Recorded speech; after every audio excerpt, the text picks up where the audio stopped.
అనుకున్నదొకటి అయ్యిందొకటి అన్నట్లు అయిపోయింది Lucknow super giants Punjab Kings మధ్య జరిగిన ఈ మ్యాచ్. ఆల్మోస్ట్ ప్రీ క్లైమాక్స్ వరకు పంజాబ్ ఈజీగా టార్గెట్ చేస్తుందని భావించిన వాళ్ళకు షాక్. ఎందుకంటే మ్యాచ్ గెలిచింది లక్నో సూపర్ జెయింట్స్ కాబట్టి. క్షణాల్లో రిజల్ట్ మారిపోయిన లక్నో పంజాబ్ మ్యాచ్లో టాప్ 5 పాయింట్స్ ఏంటో ఈ వీడియోలో చూద్దాం. Number 1 Mayank Mohsin magic. ఆఖరి 5 ఓవర్ల వరకు బౌలర్లు పెద్దగా మెరవని ఈ మ్యాచ్ను అనూహ్యంగా మలుపు తిప్పింది ఈ ఇద్దరు కుర్ర బౌలర్లే. ఇవాల్టి మ్యాచ్తోనే డెబ్యూ చేసిన లక్నో బౌలర్ మయాంక్ యాదవ్ ఫస్ట్ మ్యాచ్లోనే 3 వికెట్లతో అదరగొట్టాడు. పంజాబ్కు కీలకమైన జానీ బేర్స్టో, ప్రభ్సిమ్రన్ సింగ్, జితేష్ శర్మలను అవుట్ చేసి పంజాబ్ను కష్టాల్లోకి నెట్టేశాడు.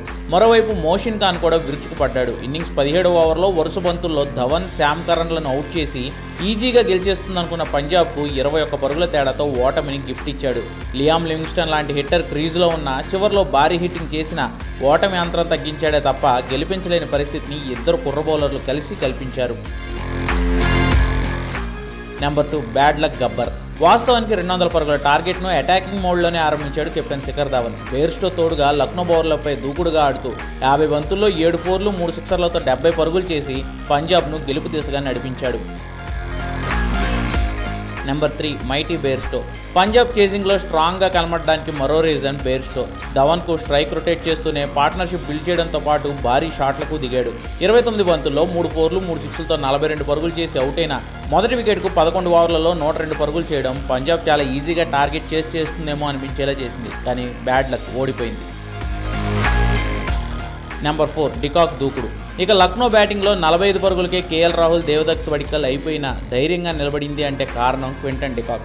ఫస్ట్ మ్యాచ్లో ఫెయిల్ అయిన డికాక్ ఈ మ్యాచ్లో మంచిగా రాణించాడు. 38 బాల్స్లోనే 5 ఫోర్లు 2 సిక్స్లతో 54 పరుగులు చేసి లక్నో కోలుకునేలా చేశాడు.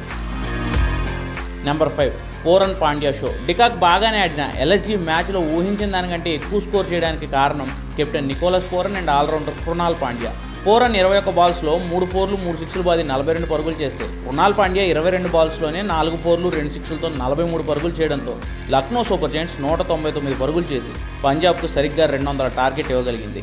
మొత్తంగా టోర్నీలో లక్నో మొదటి విక్టరీ అందుకుంటే పంజాబ్ 3 మ్యాచ్ల్లో రెండో ఓటమిని చవిచూసింది.